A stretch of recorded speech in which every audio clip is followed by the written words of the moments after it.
எந்த ஒரு வேலையும் தொடர்ந்து நீங்கள் செஞ்சுக்கிட்டே இருந்தீங்க அப்படின்னா, ஓய்வில்லாம, இடைவெளி இல்லாம ஒரு வேலையை நீங்க தொடர்ந்து செய்யறீங்கன்னு சொன்னா, உங்களுக்கு வந்து ஒரு மிகப்பெரிய சலிப்பு வந்துரும். ஒரு சோர்வு வந்துரும்.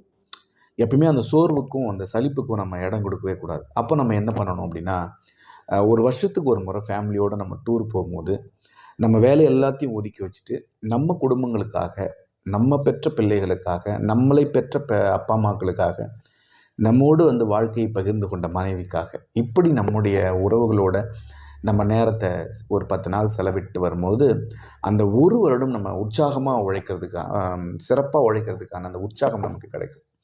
அதே மாரி மாசத்துக்கு ஒரு முறை உங்களுடைய நண்பர்களோட, உங்களுடைய கொலீக்கோட அ ஒரு எங்கேயாவது ஒரு வெக்கேஷன் மாரி நீங்க மட்டும் ஃப்ரெண்ட்ஸோட சேர்ந்து போற மாதிரி.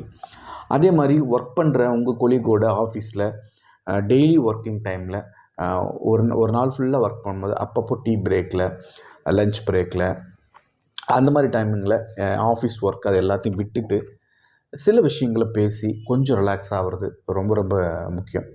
அப்படி வந்து நீங்க ஒவ்வொரு முறையும் நீங்க வேலைக்கு வந்து எல்லா வகையிலும் நீங்க அந்த கிடைக்கக்கூடிய சின்ன சின்ன கேப்ப வந்து நீங்க ரிலாக்சேஷனுக்காக பயன்படுத்திக்கிட்டா மட்டும் தான் உங்களால ஒரு வேலைய தொடர்ந்து செய்ய முடியும். அப்படி இல்லன்னா சோர்வும், அ ஒரு மாதிரி உற்சாகமின்மையும் கண்டிப்பா வந்துரும். அதனால வந்து எல்லா வேலைகளுக்கும் நீங்க எந்த வேலைய வேணா செய்யுங்க. எப்படி வேணா செய்யுங்க. அது பிரச்சனையே இல்ல. ஆனா ஜஸ்ட் ஒரு ரிலாக்ஸ் கண்டிப்பா தேவை.